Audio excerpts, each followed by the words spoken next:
Conspiracy thinking is a shortcut your brain uses when the world gets messy. Myth 13 frames it as simply a way to ask uncomfortable questions. But the truth is often a habit that starts with a story that feels right and a reluctance to let go. Today we break that down with plain, everyday examples, like how a tiny coincidence can spin into a grand pattern, or how memes sprint faster than the facts, even when the logic jogs in place. First, I'll share easy moves you can try right away to tell real signals from shiny rumors, without drowning in jargon. Stick around for a little humor, practical checks, and a clearer path to thinking clearly without losing your edge. The myth and its appeal. Conspiracy thinking is often framed as a simple tool for asking uncomfortable questions that press on the hidden gears of events. It promises clarity when chaos and noise feel overwhelming. The idea is that behind confusing outcomes, there's a hidden actor who can be named and confronted, turning messy reality into a tidy puzzle with a single culprit. That feels satisfying. That impulse sits at the heart of the myth. A neat explanation tucked behind the curtain, ready to be uncovered with a bit of digging. The myth glosses over how questions can multiply and drift, but it lands with a familiar charm, answers that feel within reach. The appeal rests on control, because people like to feel they're steering a ship rather than getting tossed by waves of news. Certainty sells. Asking a hard question and then linking it to a shadowy mastermind can feel like a shortcut to an explanation that fits neatly into a person's existing beliefs. It's tidy. It also offers a sense of belonging. Sharing a speculative theory with others creates a small club where you're in on the secret, and everyone else is a bit slow or naive. That social buzz is real, and it travels well on chat apps and dinner conversations. There's a cognitive pull at work, too. Humans are pattern seekers, and when a story provides a single cause for many effects, it scratches a deep itch. It feels like brain soup that's easy to swallow. The mind loves simple scripts, and a villain makes the plot easy to remember, unlike the messy web of real-world causes. Complicated causation is boring, so a single mastermind becomes irresistible. We also overestimate our own detecting skills, telling ourselves we'd spot a conspiracy if we saw one, even when signals are fuzzy and data is imperfect. We're confident, even when wrong. The myth stays sticky because it answers hard questions with a narrative you can defend in a quick chat, which is exactly what social moments often demand. Yet not every uncomfortable question deserves a grand plot. The value show is in the evidence and the willingness to follow it where it leads, not in the thrill of a dramatic twist. When conspiracy thinking slips in, you can pause, name the pressure you're feeling, and ask what else could explain the event, without turning the world into a stage where a single mastermind pulls every string. Then you get closer to real questions, with a dash of realism and a touch less drama. Where questions cross the line: healthy skepticism versus conspiracy thinking. Healthy skepticism starts with a simple rule. Treat a claim as something to test, not as something to defend. You pause, you ask for sources, and you look for evidence that would convince a neutral observer. Conspiracy thinking skips those steps and treats the claim as a lock that only one key fits. It leans on sweeping statements, quick leaps, and selective bits of data that fit a story. In everyday life, healthy skepticism often looks like checking a news post against reliable outlets, cross-checking a statistic, or asking a friend to share the source. It keeps curiosity alive without turning it into a hunt for monsters hiding in the shadows. Where questions cross the line becomes clear when the goal shifts from understanding to proving a grand hidden plot. The questions stop being about what the evidence shows and start being about who to blame. People slip into using they as a single, shadowy culprit and speak as if the whole system is rigged. They cherry-pick anecdotes, ignore the counter-evidence, and frame every uncertainty as proof of a cover-up. You might see this in casual life when a rumor about a company or a policy turns into a belief that authorities are lying about everything. A friend might share a mysterious post about a supposed cover-up and demand that you accept it without seeing the source. It feels urgent, but it rarely improves understanding. Healthy skepticism has practical tools. Start by asking what would count as solid proof and what would disconfirm the claim. Check multiple independent sources, not just one sensational video. Look for data, not vibes, and see how credible experts present it in plain language. If something sounds extreme, seek a simple counterexample or a straightforward explanation and test it. Humor helps here. If a claim sounds like a thriller plot, take a breath and search for the boring, normal explanation as well. Distinguish doubt from certainty. You can doubt a claim while still leaving room for new evidence to tilt your view. Beyond the method, the goal is clarity, not victory. Where questions cross the line, the aim slides from understanding to confirming a story about hidden hands. Staying grounded means labeling your own biases, pausing before sharing a rumor, and inviting checks from others with different viewpoints. In daily life, that looks like asking for sources before reposting or asking a friend to walk through the steps they took to reach a conclusion. The result is less drama and more reliable knowledge, with room to admit when you're not sure. And yes, a little humor helps. Skepticism works better when it wears comfy shoes rather than armor. The psychology behind conspiracy mindset. Conspiracy thinking often takes root in how the mind handles uncertainty and the ache for clear answers.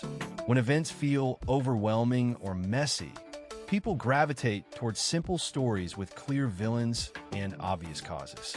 The mind likes to map chaos onto something recognizable, even if the map is rough around the edges. A sudden shake in the world becomes easier to bear when you can point to a hidden hand rather than admit you don't have all the pieces. Humor helps here too.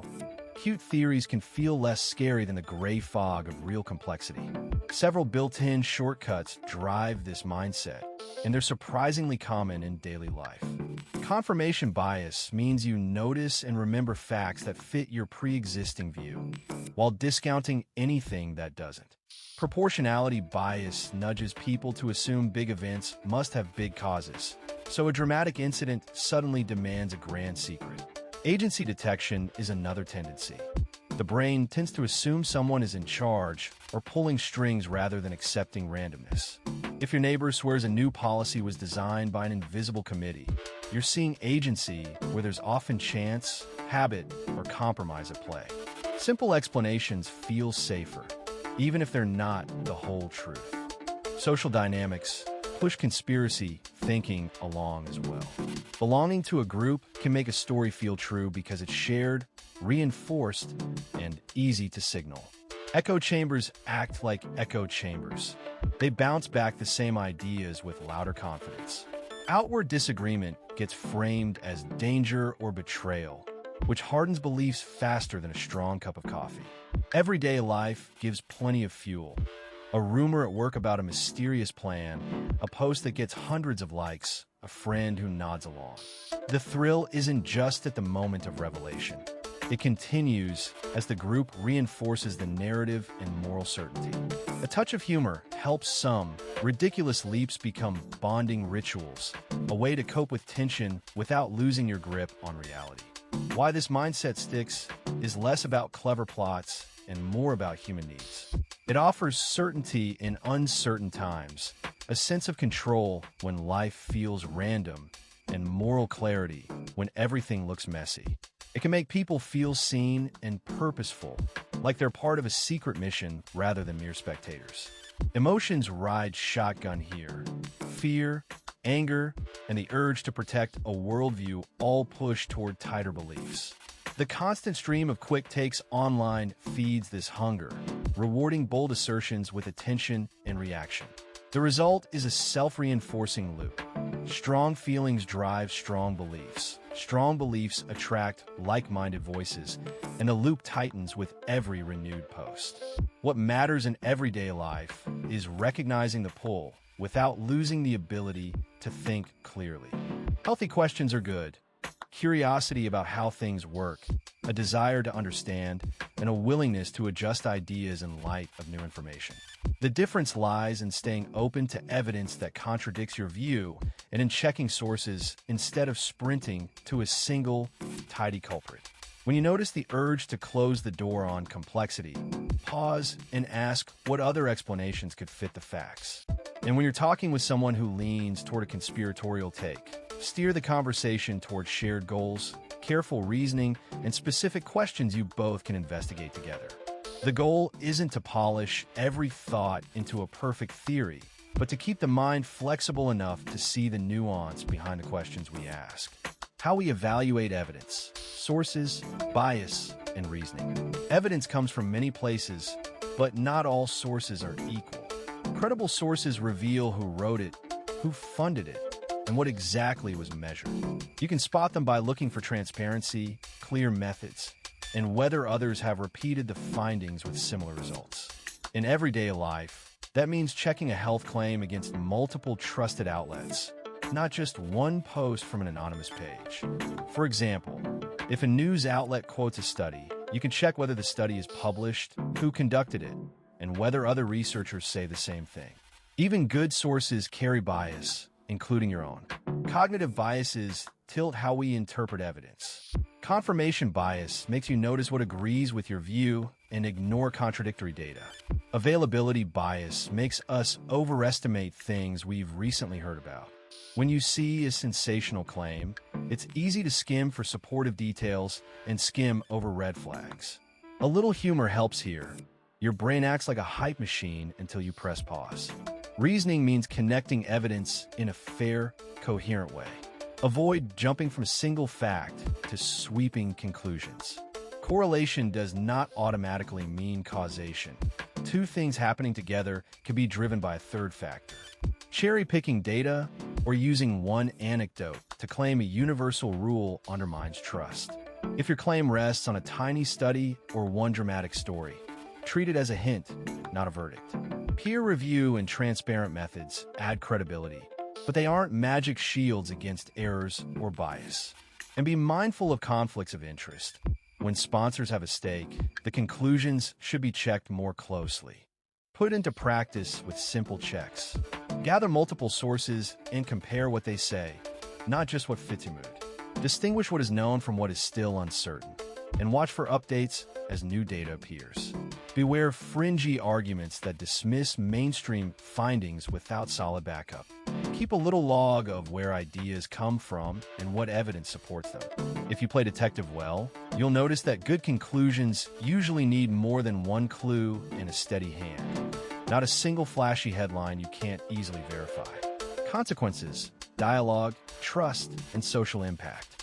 When conspiracy thinking shows up as a way to ask hard questions, conversations often slide from joint discovery to defensive stances. Dialogue becomes a push-pull where people protect their stories instead of testing them.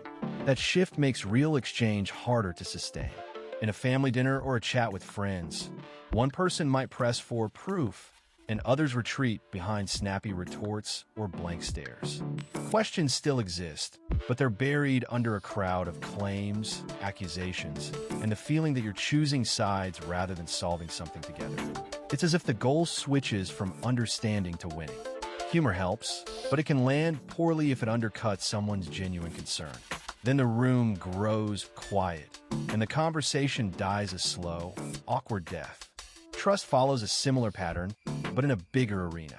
When conspiracy thinking takes hold, trust in experts, institutions, and even fellow listeners can erode quickly. People may cling to a single source of truth and treat everything else as manipulation. A neighbor's health advice becomes suspect because it's wrapped in a larger narrative, and the result is a ripple effect. Disagreements multiply, and everyday guidance loses its weight.